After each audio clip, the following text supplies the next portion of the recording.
إن الحمد لله نحمده ونستعينه ونستغفره ونعوذ بالله من شرور أنفسنا ومن سيئات أعمالنا من يهده الله فلا مضل له ومن يضلل فلا هادي له وأشهد أن لا إله إلا الله وحده لا شريك له وأشهد أن محمدًا عبده ورسوله يا أيها الذين آمنوا اتقوا الله حق تقاته ولا تموتن إلا وأنتم مسلمون يا أيها الناس اتقوا ربكم الذي خلقكم من نفس واحدة وخلق منها زوجها وبث منهما رجالا كثيرا ونساء واتقوا الله الذي تساءلون به والأرحام إن الله كان عليكم رقيبا يا أيها الذين آمنوا اتقوا الله وقولوا قولا سديدا يصلح لكم أعمالكم ويغفر لكم ذنوبكم ومن يطع الله ورسوله فقد فاز فوزا عظيما أما بعد فإن خير الحديث كتاب الله وخير الهدي هدي محمد صلى الله عليه وسلم وشر الأمور محدثاتها وكل محدثة بدعة وكل بدعة ضلالة وكل ضلالة في النار أعوذ بالله من الشيطان الرجيم زعم الذين كفروا أن لن يبعثوا قل بلى وربي لتبعثن ثم لتنبؤن بما عملتم وذلك على الله يسير۔ بزرگوں اور دوستوں، ہماری اسلامی عقیدے کی بنیادی چیزوں میں سے ایک اور ایمان کے 6 ارکان میں سے ایک اہم رکن ایمان بالآخرت بھی ہے، بلکہ ایمان کی 6 ارکان میں ایمان باللہ جو سب سے پہلا رکن ہے، رکن رکین ہے، اس کے ساتھ ایمان بالآخرت کا ذکر قرآن مجید میں تقریباً 19 مقام پر آیا ہے۔ جو اللہ پر اور آخرت پر ایمان رکھتا ہو، یہ جو انداز ہے انسان کے اندر نیکی کرنے کا داعیہ اور جذبہ پیدا کرتا ہے، برائی سے خوف دلاتا ہے کہ اگر اللہ اور آخرت پر ایمان ہے، اللہ کے سامنے کھڑے ہونے کے دن سے ڈرتے ہو، حساب و کتاب کا خوف ہے، تو یہ کام کرو یا یہ کام نہ کرو۔ تو اللہ نے اب ایمان باللہ کے ساتھ ایمان بالآخرت کا ذکر قرآن مجید میں تقریباً 19 مقام پر کیا ہے، اور حدیثوں کے اندر بھی بکثرت استعمال ہوا ہے۔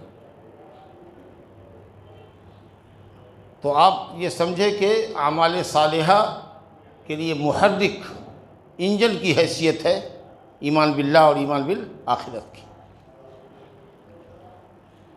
ایمان بالآخرت کا مطلب یہ ہوتا ہے کہ ہم یہ پختہ ایمان اور یقین رکھتے ہیں کہ یہ دنیا جس میں ہم جی رہے ہیں وہ عارضی ہے، فانی۔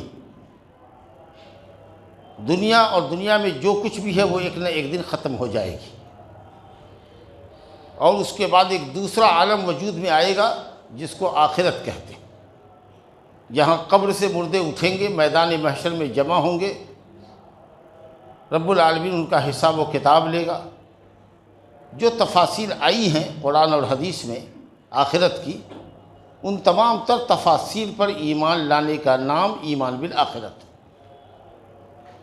اب یہ دار دنیا ہے جس میں ہم جی رہے ہیں، اور ایک دار آخرت ہوگی، قیامت کا دن ہوگا، اور جو بیچ کا جو پیریڈ ہے قبر کا، اس کو کہتے ہیں عالم برزخ۔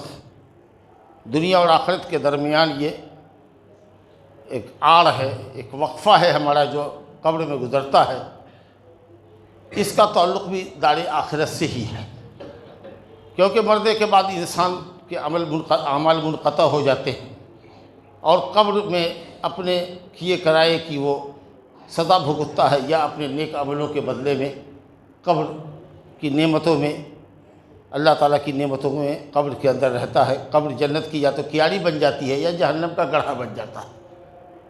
تو وہاں بھی عمل نہیں ہے بلکہ جزا ہے، اور آخرت میں بھی جزا ہی ہوگی، اچھی جزا ہو یا بری جزا ہو۔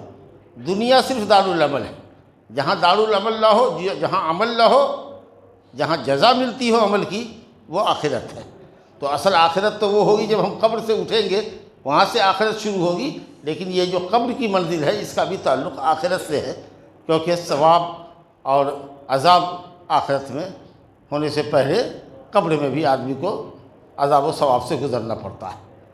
بہرحال قرآن مجید نے بڑا اہتمام کیا ہے اس کا، اور مکی صورتوں میں تو بطور خاص قیامت کا ذکر ملے گا آپ کو تفصیل کے ساتھ، جو وہاں حادثات رونما ہوں گے، جو وہاں احوال و کوائف ہوں گے، جو لوگوں کا حال ہوگا، جو نفسی کا عالم ہوگا، اور پھر حساب و کتاب اور پل صراط اور حوض کوثر، اور پھر جنت اور جہنم کی ساری تفصیلات الحمدللہ بہت مکی صورتوں میں پھیلا کر بیان کی گئی ہیں۔ تو شاید ہی کوئی صورت قرآن مجید کی، حتیٰ کہ مدنی صورتوں میں بھی، بلکہ بعض لوگوں نے تو کہا کہ کوئی صفحہ قرآن مجید کا ایسا نہیں ہوگا، کوئی ورق نہیں ہوگا جس کے اندر اجمالی یا تفصیلی بیان آخرت کا نہ کیا گیا۔ یہ ہے قرآن مجید کا اہتمام۔ اور قرآن مجید کے نزول سے قبل بھی سابقین انبیاء نے بھی اپنی اپنی قوم کو عذاب آخرت سے یا یوم آخرت سے ڈرایا ہے۔ حضرت نوح علیہ السلام جو پہلے رسول ہیں، صاحب شریعت ہیں، انہوں نے بھی اپنی قوم سے یہی کہا، واللہ انبتکم من الارض نباتا ثم یعیدکم فیہا ویخرجکم اخراجا۔ وہی اللہ ہے جس نے تم کو زمین سے نکالا۔ اشارہ ہے حضرت آدم علیہ السلام کی تخلیق کی طرف، جو مٹی سے پیدا کیے گئے تھے، اور اس کے بعد حضرت حوا علیہ السلام کی پیدائش حضرت آدم کے جسم سے ہوئی، اور پھر دنیا میں تمام مخلوقات، تمام انسانوں کی پیدائش تناسل کے ذریعے، نسل کے ذریعے، نطفے کے ذریعے ہوئی، سوائے حضرت عیسیٰ علیہ السلام کے جو بغیر باپ کے پیدا کیے گئے۔ اللہ کے لفظ کن سے ان کا ڈھانچہ بنا، اور روح جو اللہ نے پیدا کر رکھی تھی پاکیزہ روح حضرت عیسیٰ علیہ السلام کی، وہ ان کے جسم میں ڈالی۔ اللہ نے کہا کن ہو جا، تو عیسیٰ علیہ السلام کی باڈی ہو گئی، اور اس میں جو روح ان کی پاکیزہ اللہ نے پیدا کر رکھی تھی، ان روحوں میں سے جو پاکیزہ روح حضرت عیسیٰ کی تھی، وہ روح اس میں ڈال دی گئی۔ تو اس طریقے سے وہ بغیر باپ کے پیدا ہوئے، باقی سب لوگ بالتناسل ہیں۔ تو حضرت نوح علیہ السلام کہہ رہے ہیں کہ وہی اللہ ہے جس نے تم کو زمین سے نکالا،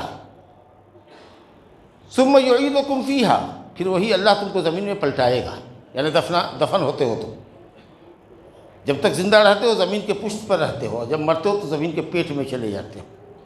الم نجعل الارض کفاتا احیاء و امواتا، کیا ہم نے زمین کو تمہارے لیے کافی نہیں بنایا، تمہارے زندوں کے لیے بھی اور تمہارے مردوں کے لیے بھی۔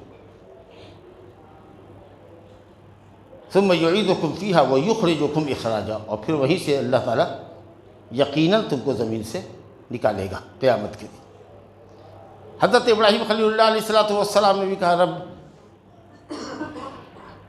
کہ میں اللہ تعالیٰ سے امید رکھتا ہوں، اطمع ربی ان یغفر لی خطیئتی یوم الدین، میں اللہ سے امید رکھتا ہوں کہ وہ میرے گناہوں کو یوم الدین قیامت کے دن معاف فرمائے گا۔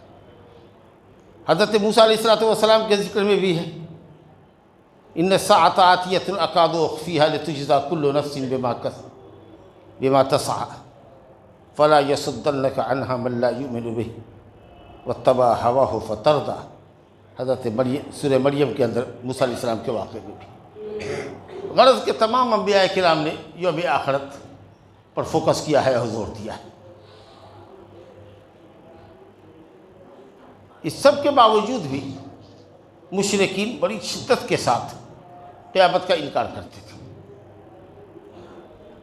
قرآن نے کہا زعم الذین کفروا ان لن یبعثوا، کفار یہ سمجھتے ہیں، زعم یہاں پر یقین کے معنی میں، کہ وہ ہرگز دوبارہ جگائے نہ جائیں گے، اٹھائے نہ جائیں گے، قبر سے اٹھائے نہ جائیں گے۔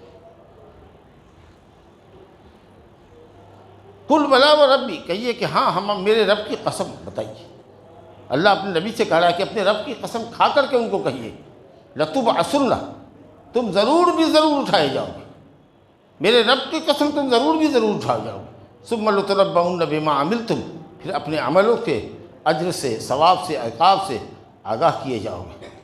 ثم لتنبؤن بما عملتم، اپنے عملوں سے آگاہ کیے جاؤ گے، اس کے انجام سے آگاہ کیے جاؤ گے۔ وذالک علی اللہ یسیر، اور یہ بات اللہ پر بہت آسان ہے۔ ان کا استحالہ کیا تھا، کیوں محال سمجھتے تھے؟ دو شبہ تھا ان کے سامنے۔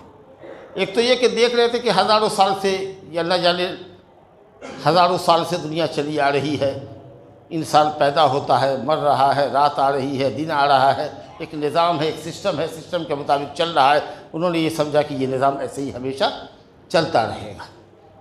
حالانکہ جب نظام کا چلانے والا، سسٹم کا چلانے والا یہ کہہ رہا ہے کہ ایک وقت آئے گا کہ ہم اس کو درہم برہم کر دیں گے، تو پھر سمجھنا چاہیے کہ وہ وقت آئے گا اور ضرور آئے گا۔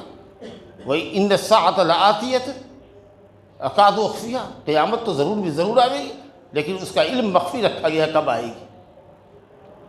تو ایک تو یہ سمجھتے تھے کہ صاحب ایسے ہی چل رہا ہے، ایک طرف رحم سے بچے نکل رہے ہیں، دوسری طرف قبر میں آدمی دفنایا جا رہا ہے، یہ سلسلہ چلے گا، رات دن آ رہے ہیں ایک دوسرے کے پیچھے، یہ نظام چلتا رہے گا۔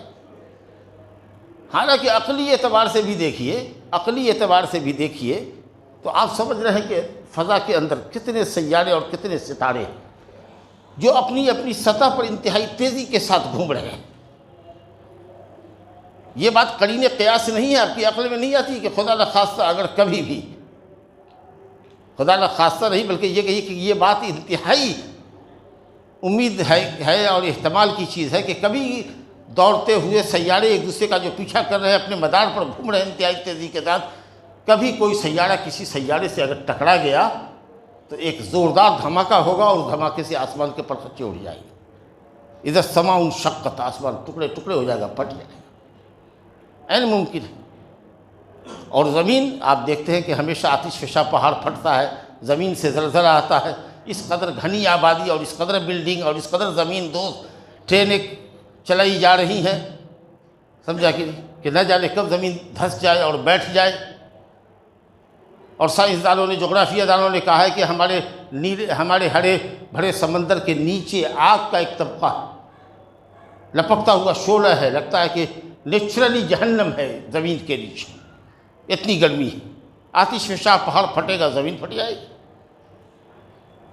اور آسمان کے سیارے ایک دوسرے سے ٹکرائیں گے، آسمان چکنا چور ہو جائے گا، چاند سورج بے نور ہو جائے گے۔ تو ویسے بھی سائنسی اعتبار سے اور عقلی اعتبار سے اگر دیکھیے تو یہ محال نہیں ہے کہ کبھی بھی فضا کے اندر سیارے ایک دوسرے سے ٹکرائیں اور آسمان کا خاتمہ ہو جائے اور زمین کے اندر آتش فشاں پہاڑ پھٹے، زلزلے آئے اور زمین تباہ برباد ہو جائے۔ لا الہ الا اللہ۔ اور جہاں تک شریعت کا معاملہ ہے تو دوسرا استحالہ ان کے دماغ میں یہ تھا، محال اس لیے سمجھتے تھے قیامت کو یا دوبارہ جگنے کو کہ کہتے تھے کہ جب ہم مر جائیں گے، گل جائیں گے، مٹیوں میں مل جائیں گے، ہمارا گوشت، ہمارا پوست اور ہماری ہڈیاں مٹی میں مل جائیں گی تو ہم دوبارہ کیسے پیدا کیے جائیں گے؟ ہم اسی صورت شکل میں کیسے پیدا ہوں گے؟ یہ ممکن ہی نہیں۔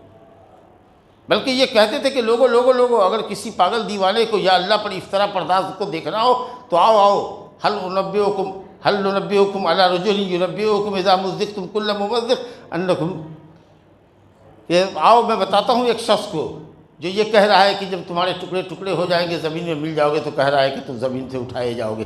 افطرا علی اللہ کذبا ام بہ جنہ، یا تو وہ اللہ پر جھوٹ کر رہا ہے یا نہیں تو پاگل ہو گیا ہے جو ایسی بات کر رہا ہے۔ حالانکہ سمجھنا چاہیے کہ جس اللہ رب العالمین نے ہم کو عدم سے وجود بخشا ہے، وہ اس بات پر تو یقیناً قادر ہے کہ ہم کو دوبارہ اٹھائے۔ ایک دفعہ کن کہے گا، کن ہو جا، اٹھا جا، اور ہم سب اٹھ جائیں گے۔ اس عقیدے کو قرآن مجید نے کئی طریقے سے سمجھانے کی کوشش کی، ایک دم نیچرلی طریقے پر سمجھانے کی کوشش کی۔ اس میں سے چند طریقہ آپ یہ سمجھیے کہ قرآن نے کہا ہے یا ایھا الناس ان کنتم فی ریب مما، یا ایھا الناس ان کنتم فی ریب من البعث فانا خلقناکم من تراب الی آخرہ، کہ اے لوگوں اگر تم کو اس بات میں شک ہے کہ تم دوبارہ نہیں اٹھائے جاؤ گے تو اپنی پیدائش پہ غور کرو نا، کس طریقے سے کتنے مرحلوں سے گزار کر کے ہم نے تم کو پیدا کیا ہے۔ تمہارے باپ آدم کو مٹی سے پیدا کیا، تم کو نطفے سے پیدا کیا، پھر نطفہ جمے ہوئے خون کی شکل اختیار کرتا ہے 40 دن کے بعد، 40 دن نطفہ رہتا ہے، پھر 40 دن کے بعد وہ جمع ہوا خون ہو جاتا ہے، ایک لکیر خون کی بن جاتی ہے وہ، پھر اس کے بعد وہ گوشت کا ایک چھوٹا سا لوتھڑا ہو جاتا ہے جس کو آدمی چبا سکتا ہو، اور پھر اس کے بعد ہڈی کا ڈھانچہ بنتا ہے انسان کا، اور اس کے اوپر گوشت چڑھا دیا جاتا ہے، پھر اس کے اندر روح پھونک دی جاتی ہے، مرحلے سے گزر کر کے یا تو تعامل خلقت پیدا ہوتا ہے، پورے اعضاء کے ساتھ، یا ناقص الخلقت پیدا ہوتا ہے، دیکھیے گا کہ صاحب کسی کی 2 انگلی ہی نہیں ہے، تو کسی کی ایک ٹانگ ہی نہیں ہے، تو کسی کی ٹانگ ٹیڑھی ہے، تو تام الخلقت ہے یا ناقص الخلقت ہے۔ اس کے بعد کیا ہوتا ہے؟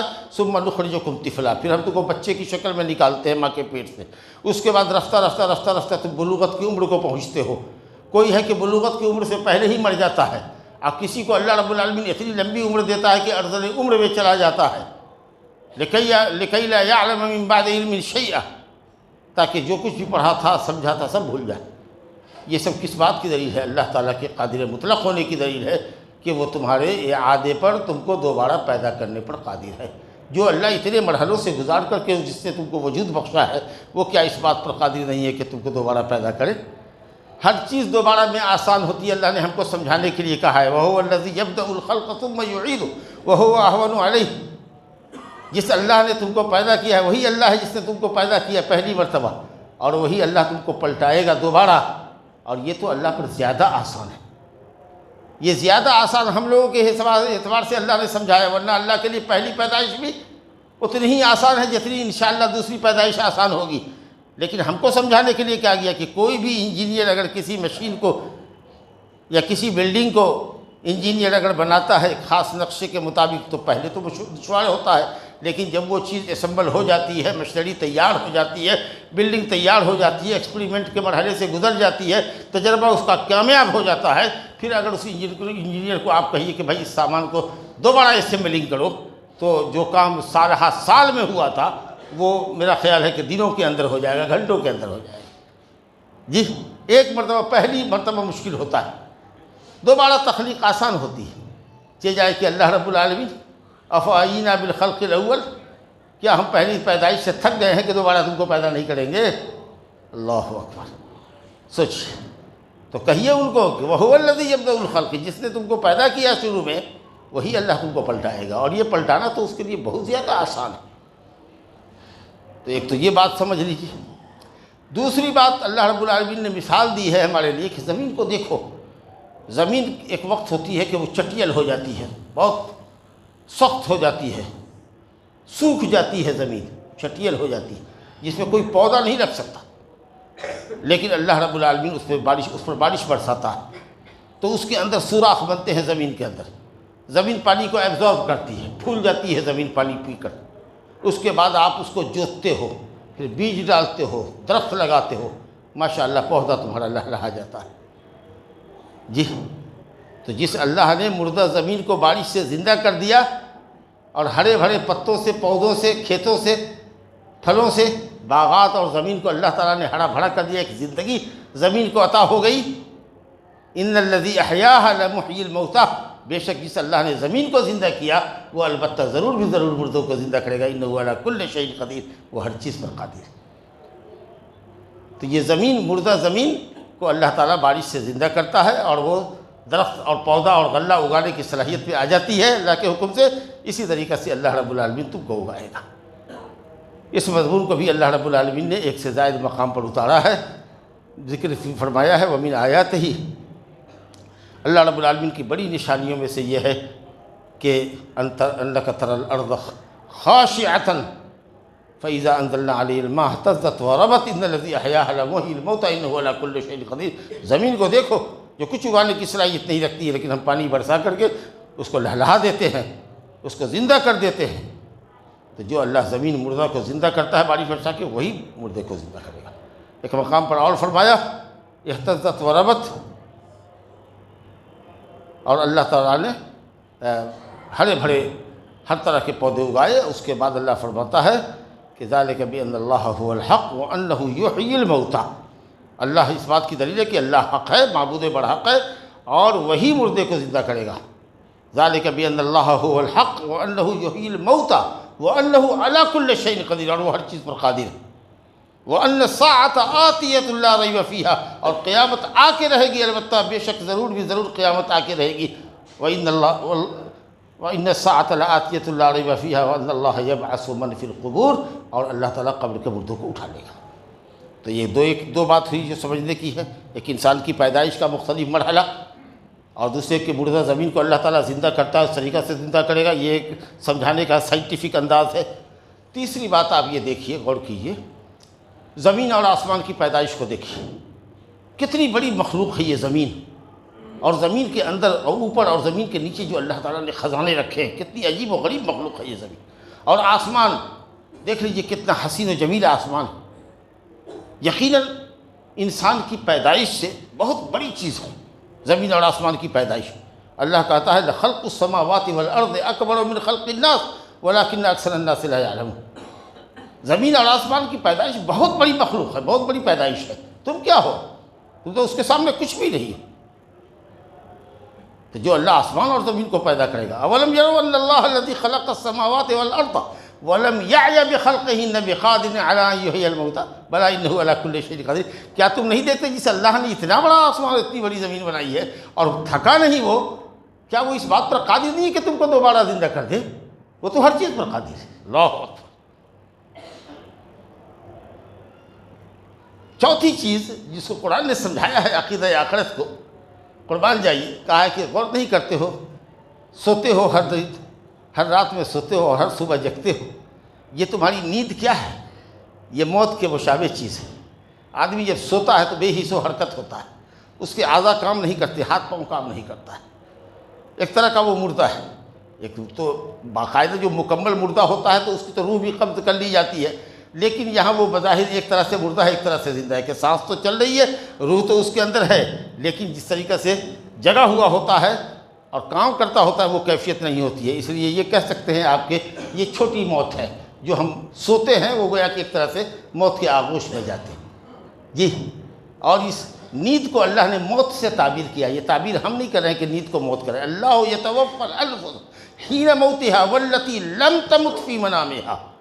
اللہ ہی ہے جو نفس کو، جانوں کو فوت دیتا ہے، اور پھر جو لوگ سوتے ہیں، نیند میں ہوتے ہیں، تو اللہ تعالیٰ بعضوں کی روح کو اسی میں لے لیتا ہے اور بعضوں کو ایک مدت متعینہ کے لیے جو زندگی کے ایام اس کے باقی ہیں اس کے لیے چھوڑ دیتا ہے۔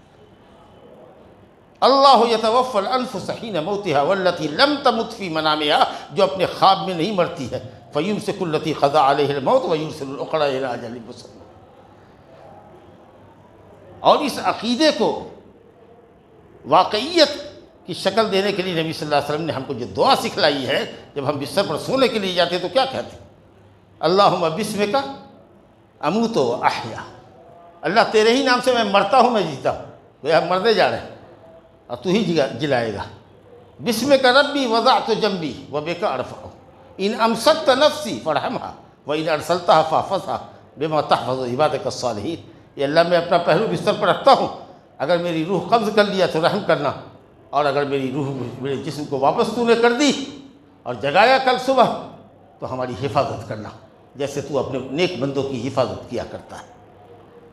تو ہم دعا پڑھتے ہیں اللہم بسمک اموت و احیا، اور جب سو کر جگتے ہیں تو کیا پڑھتے ہیں؟ الحمدللہ الذی احیانا بعدما اماتنا۔ تمام تعریف اس اللہ کے لیے جس نے ہم کو مردہ کرنے کے بعد جلایا۔ یہ عقیدہ دیکھیے، تو ہر دن تم مرتے ہو اور ہر دن صبح جیتے ہو، جگتے ہو۔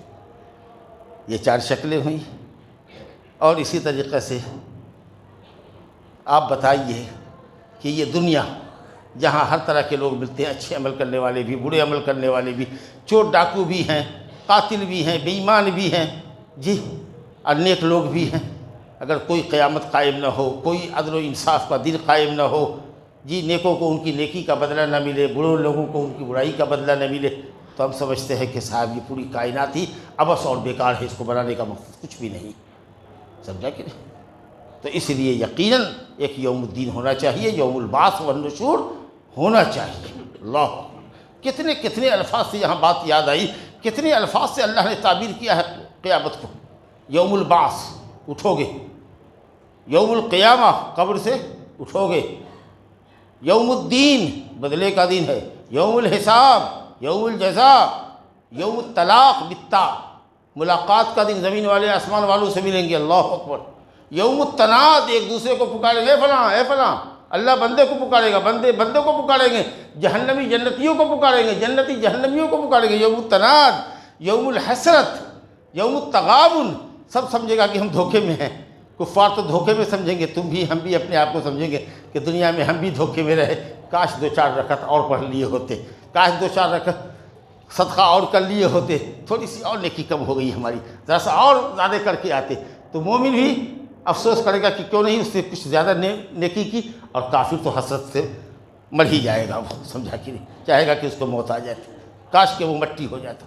تو یوم الحسرہ، یوم التغابن، سچ تو کتنے ناموں سے اللہ رب العالمین نے پکارا ہے اس کو۔ اور قیامت کے دن کو کہا ہے ازفت الازفہ، قریب آنے والی ہے، قریب آ گئی قیامت، قریب ہے، اقتربت الساعہ، قیام آزفہ، ساعہ الطامہ، جی الصاخہ، چیخنے والی، جی سوچیے، القاریہ، الغاشیہ، الواقعہ، کتنے ناموں سے قرآن نے یاد کیا ہے۔ اتنا جو نام اللہ تعالیٰ نے اس دن کا دیا ہے، کیا یہ اس بات کو ثابت کرنے کے لیے کافی نہیں کہ قیامت کا یقینی وقوع ہونا ہے؟ اور اسی طریقے سے آخری بات جو کہنا چاہتے ہیں وہ یہ کہ دیکھیے دنیا میں بھی اللہ رب العالمین نے خود قرآن مجید کی سورہ بقرہ میں دیکھیے گا تو 5 مقامات کے اوپر یہ دلیل موجود ہے کہ اللہ نے مردوں کو زندہ کیا ہے، باقاعدہ مردوں کو زندہ کیا۔ حضرت موسیٰ علیہ السلام جو کوہ طور پر لے گئے تو بنی اسرائیل نے کہا موسیٰ سے کہ موسیٰ ہم تمہارے رب کو دیکھنا چاہتے ہیں، تو سب بے ہوش ہو گئے، مر گئے سب۔ اب حضرت موسیٰ علیہ السلام تو بہت پریشان ہوئے کہ ہم قوم کو کیا جواب دیں گے کہ تم ہماری قوم کے 70 لوگوں کو لے گئے اور سب کو مروا کے آئے، ہم کیا جواب دیں گے؟ اللہ ان کو زندہ کر دیں۔ تو اللہ نے ان کو زندہ کیا مار دینے کے بعد۔ اسی طریقے سے اسی سورہ بقرہ میں بنی اسرائیل کے شخص کا واقعہ، جس کو نامعلوم شخص نے مار دیا تھا، وہ قاتل کا پتہ نہیں چل رہا تھا کس نے قتل کیا، ایک دوسرے پر الزام لگا رہے تھے، اللہ نے کہا کہ ذبح کرو اور اس کے گوشت سے مردے کو مارو، کھڑا ہو جائے گا، وہ زندہ ہو جائے گا اور اپنے قاتل کا پتہ بتا دے گا۔ یہ دوسری مثال دنیا نے دیکھی ہے اپنی آنکھوں کے سامنے۔ اللہ اکبر۔ کچھ لوگ تھے جو ہزاروں کی تعداد میں تھے، الم تر الی الذین خرجوا من دیارہم وہم الوف حذر الموت، موت کے ڈر سے، طاعون کے ڈر سے گاؤں چھوڑ کے بھاگے کہ بھاگ جائیں گے تو بچ جائیں گے، کورونا سے بھاگو، گاؤں چھوڑو، محلہ چھوڑو، علاقہ چھوڑو۔ اللہ نے کہا مر جاؤ، سب مر گئے، اور اس کے بعد اللہ رب العالمین نے پھر سب کو زندہ کیا۔ 3 واقعہ ہوا۔ چوتھا واقعہ اس شخص کا، او کالذی مر علی قریۃ وہی خاویۃ علی عروشہا، ایک شخص ہے جو ایک بستی سے گزرا ہے، بستی ویران ہے، وہ کہہ رہا ہے یا اللہ یہ بستی کے لوگ کہاں گئے اور کیسے یہ دوبارہ زندہ ہوں گے؟ اللہ نے اس شخص کو سبق سکھانے کے لیے اس کو مردہ کر دیا۔ فَأَمَاتَهُ اللَّهُ 100 عَامٍ، 100 سال اللہ نے اس کو مردہ کیے رکھا، اور اس کے بعد اس کو اٹھایا، اس کا جو گدھا تھا اس کی بھی ہڈیاں بکھری ہوئی تھی، کہا اب تو تم جگ گئے نا، اب اپنے گدھے کو آواز لگاؤ، دیکھو کہ کیسے ان کی ہڈیاں آپس میں ایک دوسرے سے لوکیٹ ہوتی ہے اور کیسے وہ گدھا تمہارے سامنے زندہ ہو جاتا ہے۔ یہ 4 واقعہ ہوا۔ اب 5واں واقعہ اسی سورہ بقرہ کے اندر ہے کہ حضرت ابراہیم خلیل اللہ نے اللہ تعالیٰ سے کہا رب ارنی کیف تحیی الموتیٰ، اللہ ہم کو دکھا کہ تو مردے کو کیسے زندہ کرتا ہے۔ تو اللہ نے کہا اولم تؤمن ابراہیم، کیا تمہیں یقین نہیں ہے؟ کہا ہاں اللہ، ایمان کیسے نہیں، ایمان تو ہے، لیکن اگر اپنی آنکھ سے مردے کو زندہ ہوتے ہوئے دیکھیں گے تو ایمان اور یقین کی شکل اختیار کر لے گا۔ تو اللہ نے کہا کہ ٹھیک ہے، تو 4 طرح کے پرندوں کو لے لو، 4 قسم کے پرندوں کو لے لو اور ان کے جسم کی بوٹیاں بنا لو، ٹکڑے ٹکڑے ان کو کر دو اور سب گوشت کو ملا لو چاروں پرندوں کے، اور 4 پہاڑ پر مخلوط گوشت کو رکھ دو، اور اس کے بعد تم اپنی جگہ پر آ جاؤ اور آواز لگاؤ کہ آتی جاؤ چڑیو آتی جاؤ، یأتینک سعیا، وہ سب دوڑتی ہوئی آئیں گی، ایسا بھی نہیں لگے گا کہ مڑ کے آئی ہے۔ یہ حضرت ابراہیم خلیل اللہ علیہ السلام نے یہ منظر دیکھا ہے۔ اور یاد رکھیے، یاد کیجئے سورہ کہف میں اصحاب کہف کا واقعہ، جن کو اللہ نے 309 سال تک مردہ رکھا، کیسی نیند سلائی اللہ تعالیٰ نے، کیا کہیں گے آپ اس کو؟ اور پھر اللہ تعالیٰ نے ان کو جگایا۔ تو یہ تو محسوس مثالیں ہیں، ظاہری مثالیں ہیں جن کو قرآن نے پیش کیا ہے۔ تو اس طریقے سے اگر آپ دیکھیے تو مختلف زاویے سے اللہ رب العالمین نے اس عقیدہ آخرت کو سمجھایا ہے۔ کاش کے لوگ سمجھتے اور اپنی آخرت کو اپنی نگاہوں کے سامنے رکھتے۔ مومن اس دنیا کی زندگی کو عارضی سمجھتا ہے اور دنیا کے معاملات کو دنیا کی ترازو سے نہیں تولتا، آخرت کی ترازو سے تولتا ہے جی، اور وہ یہ سمجھتا ہے کہ یہ عارضی دنیا ہے، ہم کو اللہ کے سامنے جانا ہے، اس لیے اپنے اعمال کی، اپنے عقائد کی، اپنے اعمال کی درستگی کی فکر کرتا ہے۔ ایک شخص میں جو اللہ پر ایمان رکھتا ہو، آخرت پر ایمان رکھتا ہو، اور جس شخص کے نزدیک اللہ پر ایمان نہ ہو، جس شخص کا ایمان نہ ہو، جس کا عقیدہ آخرت نہ ہو، وہ نہیں جانتا ہو یا نہیں سمجھتا ہو یا ایمان نہیں رکھتا ہو کہ وہ مرے گا اب دوبارہ سے زندہ ہوگا، اللہ تعالیٰ کے سامنے حساب و کتاب دے گا، آسمان و زمین کا فرق ہوگا۔ وہ دنیا حاصل کرنے کے لیے ہر طرح کے حلال حرام کو کرنے پر اپنے آپ کو آمادہ پائے گا، لیکن ایک مسلمان جس کو اللہ کے پاس جواب دینا ہے وہ پھوک پھوک کے قدم ڈالتا ہے کہ کہاں سے کما رہا ہے، کیسے کہاں خرچ کر رہا ہے، اللہ کو ایک ایک پیسے کا حساب دے رہا ہے۔ وہاں اخلاقی قدریں ہیں، جو ایمان اللہ پر رکھتا ہے، آخرت پر ایمان رکھتا ہے، اس کے اخلاق بلند ہوتے ہیں، وہ انسانیت نوازی کرتا ہے، غربا اور فقیر فقراء اور محتاجین کی مدد کرتا ہے، ثواب کی امید رکھتا ہے۔ لیکن وہ جو دنیا دار ہوتا ہے، جو سمجھتا ہے کہ دوبارہ زندہ ہونا نہیں ہے، دوبارہ عالم نہیں ہے، وہ عیش کوس ہوتا ہے، اور اسی طریقے سے لالچی ہوتا ہے، حریص ہوتا ہے، جی سیلفش ہوتا ہے، خود غرض ہوتا ہے، اس کا اپنا مطلب پورا ہونا چاہیے کیونکہ اس کے سامنے صرف اس کی دنیا ہے۔ دوسرا فائدہ کیا ہوتا ہے ایمان بالآخرت سے؟ کہ انسان کے اندر صبر اور قناعت ہے۔ اگر آپ کو وہ دولت حاصل نہیں ہے جو آپ کے کسی بھائی کو حاصل ہے یا کسی مشرک کو حاصل ہے، تو بھی آپ کے اندر صبر ہے کہ انشاءاللہ جس نعمت سے آج میں دنیا میں محروم ہوں، میں نیک عمل کر رہا ہوں، اللہ کو راضی کرنے کا عمل کر رہا ہوں اور دین اسلام پر میں چل رہا ہوں، انشاءاللہ صبح انشاءاللہ اللہ تعالیٰ مجھے جب جنت میں داخل کرے گا تو وہ نعمتیں جنت میں عطا فرمائے گا کہ دنیا والوں کی آنکھوں نے ان نعمتوں کو کبھی دیکھا نہیں ہوگا، کسی کان نے سنا نہیں ہوگا، کسی دل پر اس کا کھٹکا اور خیال بھی نہیں گزرا ہوگا، وہ نعمتیں ہم کو ملے گی۔ تو ایک مومن جو اللہ پر اور آخرت پر ایمان رکھتا ہے، دنیا میں اگر اس کی کوئی آرزو پوری نہیں ہوتی ہے تو وہ سمجھتا ہے کہ انشاءاللہ یہ ہماری آرزو بڑھ کر کے جنت میں پوری ہوگی، اور جتنی بھی روزی اس کو ملتی ہے چاہے جو بھی ملے کم ہو یا زیادہ، قناعت کرتا ہے اس کے اوپر، جی مالدار بننے کے لیے بے ایمانی اور شیطانی نہیں کرتا ہے۔ اور جو کوئی مسلمان ہو کر اس طرح کی حرکت کرتا ہے، اس کا مطلب یہ ہے کہ اس کا ایمان اور آخرت پر ایمان اس کا کمزور ہے، وہ بھلا بیٹھا ہے، ورنہ اگر جواب دہی کا احساس ہو اللہ کے نزدیک تو کبھی بھی بے ایمانی نہیں کرے گا اور دوسرے کا مال نہیں ہڑپے گا، تکلیف پہ صبر کرے گا اور نعمت ملنے پر اللہ تعالیٰ کی شکر گزاری کرے گا۔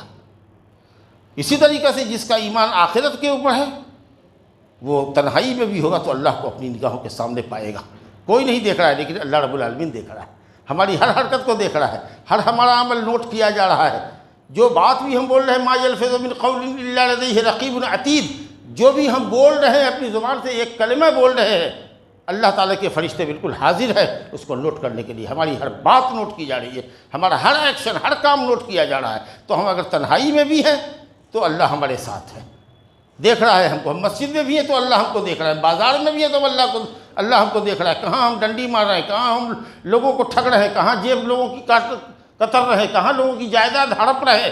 تو جس کا اللہ پر ایمان ہوتا ہے وہ ہمیشہ اور ہر وقت اللہ تعالیٰ کو اپنی نگاہوں کے سامنے رکھتا ہے اور اس طریقے سے اس کے عمل درست ہوتے ہیں۔ میرے بھائیوں، اور ہر شخص کی موت جیسے ہی ہوتی ہے سمجھو کہ قیامت اس کی تو تبھی قائم ہوئی، بڑی قیامت جو قائم ہوگی جس کے لیے سور پھونکا جائے گا اور دنیا تباہ ہو جائے گی، جی جس کے امکان کے تعلق سے بہت سی باتیں آئی آپ کے سامنے، جس کا ہونا، جس کا وجود یقینی ہے، اور قرآن نے مختلف انداز سے اس عقیدے کو ہمارے سامنے رکھا ہے، وہ باتیں آپ کے سامنے آئی۔ تو اس لیے میرے بھائیوں اپنے عقیدے کو درست رکھو، اپنی آخرت کو سامنے رکھو اور نیک عمل زیادہ سے زیادہ کرو، دنیا چل دیتے ہے، معلوم نہیں کب کس کی موت آ جائے، آگاہ اپنی موت سے کوئی بشر نہیں، سامان 100 برس کا ہے کل کی خبر نہیں۔ تو اس لیے ہمیشہ اپنی موت کو یاد رکھیے اور موت کے لیے تیار رہیے کہ جس وقت بھی موت آئے گی انشاءاللہ الحمدللہ اس حال میں رہے ہم کہ اللہ سے ملاقات کرنا ہمارے لیے باعث رسوائی نہ ہو۔ اس لیے اپنے آپ کو، اپنے دامن کو پاک رکھو، صاف رکھو اور ہمیشہ اللہ تعالیٰ کو اپنی نگاہوں کے سامنے رکھو۔ ھذا وباللہ التوفیق، بارک اللہ لی ولکم فی القرآن العظیم ونفعنی وإیاکم بالآیات والذکر الحکیم، انہ تعالی جواد کریم ولکم رؤوف رحیم۔